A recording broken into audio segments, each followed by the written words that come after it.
Bismillahirrahmanirrahim.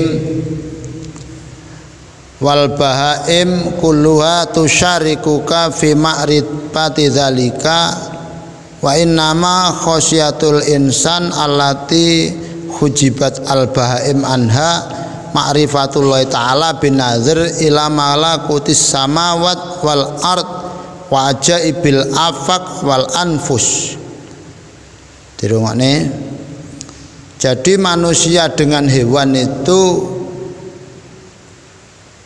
sama, bahkan lebih baik, lebih enak dagingnya hewan, ya benda, bahkan lebih kuat hewan, lebih kuat hewan. Hewan juga bisa melihat, ya benda, hewan juga bisa mendengar, bahkan kelelawar itu lebih tajam pandangannya malam hari daripada manusia. Bahkan macam-macam lah.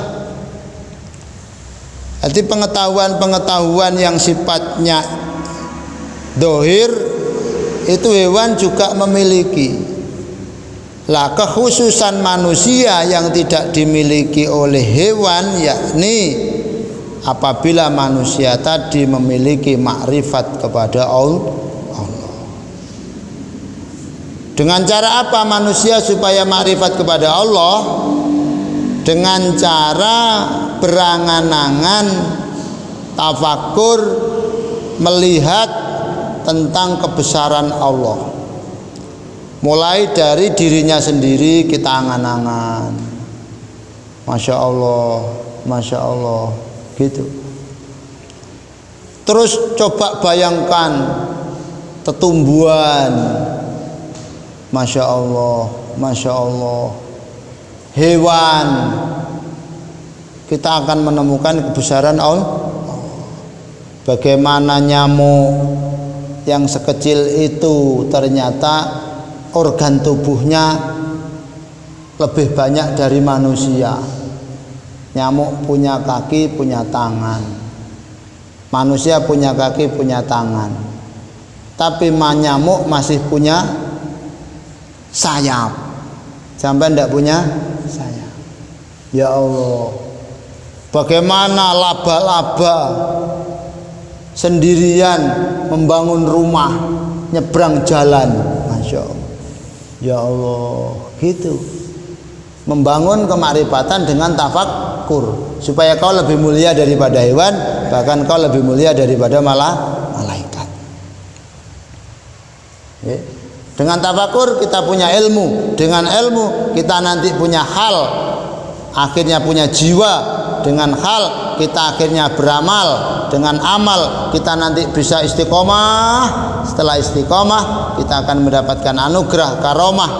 Nah, itu kita baru makrifat kepada Allah.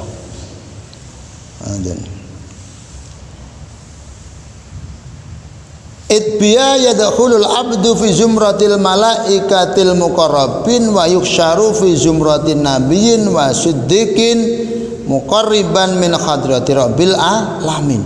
Karena dengan kemakrifatan seorang hamba bisa masuk pada golongan malaikat, yakni mendekat kepada Allah. Coba ini penting, perhatikan. Dengan kita makrifat memandangkan hati kepada Allah, berarti kita bisa masuk di grupnya malaikat, yakni bersanding dengan Allah. Ketika hati kita tidak bisa naik bersanding dengan Allah, berarti kita hanya bisa bersanding dengan hewan. Kita hanya berteman dengan binatang.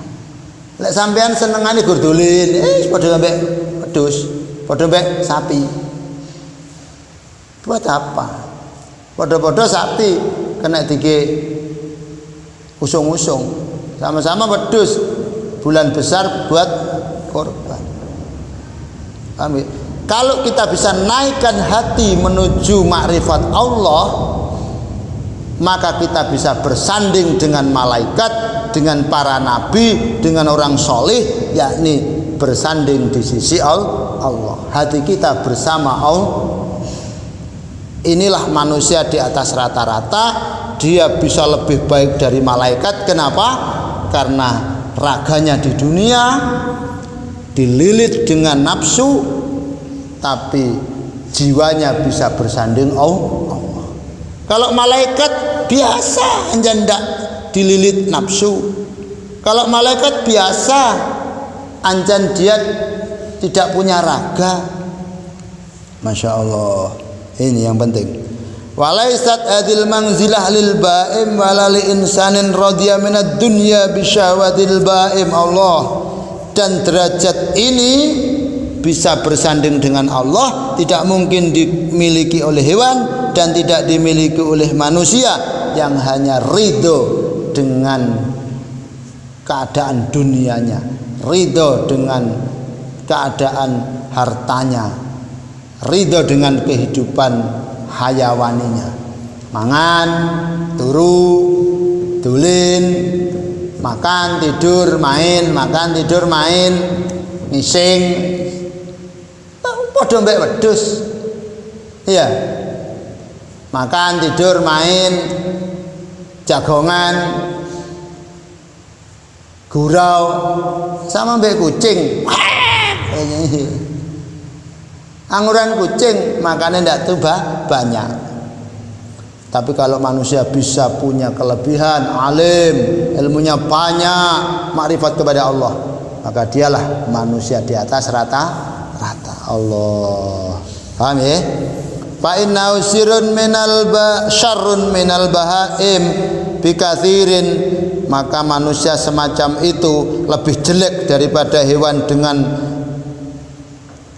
senggang yang sangat banyak sekali. Itla qudratalil bahima ala dzalika. Karena apa kok lebih jelek daripada hewan? Karena hewan sudah tidak mungkin bisa makrifat. Karena hewan memang sudah tidak punya kemampuan untuk mencari jalan ke Allah. Tidak mungkin untuk tafakur. Sehingga kalau ada hewan begitu biasa. Tapi kalau manusia ada kemungkinan tafakur kok tidak dipakai, ada kemungkinan menemui Allah kok tidak dijalani, berarti dia lebih jelek daripada hewan. Karena punya peluang. Paham ya? Jadi yang mana kepengen lebih baik daripada tikus, lebih baik daripada kucing, peluangnya adalah dengan ilmu, akhlak yang mulia, serta dengan belajar tafakur mencari kebesaran Allah. Masya Allah. Wa amma huwa faqad khalaqallahu lahu al-qudrah summa attalaha wa kafara ni'matallahi fiha. Masalahnya ini, sedangkan manusia itu oleh Allah diciptakan kemampuan untuk mencari jalan tafakur, untuk mencari jalan makrifat, kok dihambur-hamburkan saja. Maka dia lebih jelek daripada kucing, lebih jelek daripada tikus, lebih jelek daripada kambing. Dulin, makan, tidur, gurau. Lebih baik apa kucing. Ayam enak, telurnya kena digoreng. Kalau telurnya manusia goreng, tidak enak. Dia mengkufuri nikmat Allah, berarti itulah letak kejelekannya. Faulaika kal an'ami balhum adallu sabila. Maka manusia itu bagaikan hewan, bahkan mereka lebih sasar. Naudzubillah min.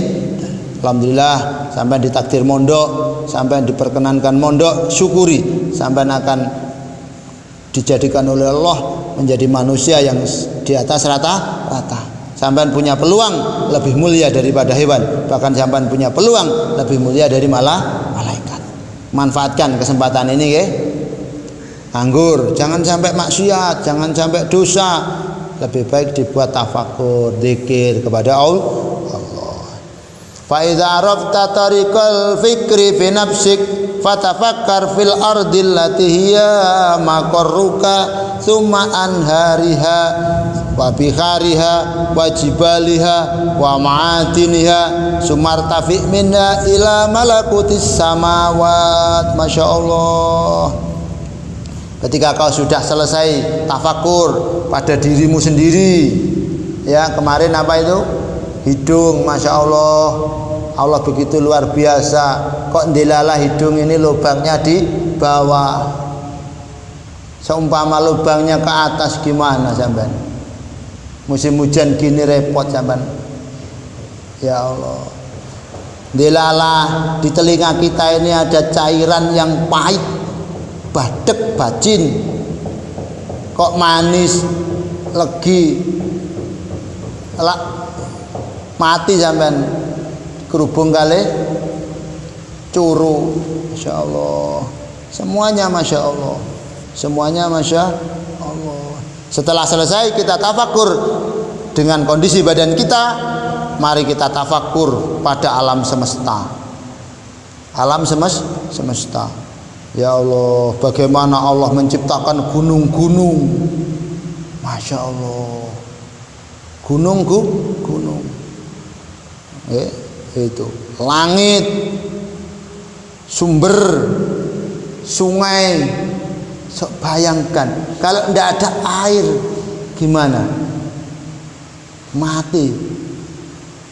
Ada udara, ya Allah, masuk kita serap oksigen, keluar mengeluarkan kotoran-kotoran.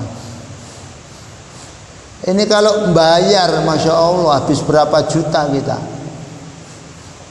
Coba kita bayangkan, kadang ngumpat ban motor itu aja berapa? 1.000, cas 1.000. Sampean satu hari itu ada berapa cosan itu? Tidak pernah bayar, gratis. Masya Allah. Paham ya? Sumber-sumber mata air, ya Allah, gitu. Gunung-gunung, persawahan yang luas, ya, luas. Ini menjadikan hati kita tafakur. Malam kita pandang ke atas, bintang-bintang, ya Allah, bintang itu lebih besar daripada bumi, tapi kok di atas. Itu kalau jatuh gimana itu bintang itu, ya Allah. Terus apa namanya, cantolannya seberapa itu? Ini aja kalau dipakai nih cantolan gedung ini, kira-kira sak lengan kuat apa enggak? Gedung ini loh, kalau dipasang cantolan gantung, lengan ini kuat apa enggak? Enggak. Bintang lebih besar daripada bumi. Wah, ya Allah, ya Allah, ya Allah, ya Allah. Belum matahari, belum cakrawala yang lain, planet-planet, ya Allah, ya Allah, ya Allah. Gitu akhirnya. Kalau kita sudah menemukan ya Allah, berarti kita telah memaksimalkan, menggunakan khususiyah manusia, menggunakan kelebihan manusia mengalahkan binatang. Tapi kalau kita tidak pakai, berarti lebih baik binatang. Memang tidak ada khususiyah. Mudah-mudahan kita diberikan kemarifatan oleh Allah. Amin ya rabbal alamin. Al-Fatihah.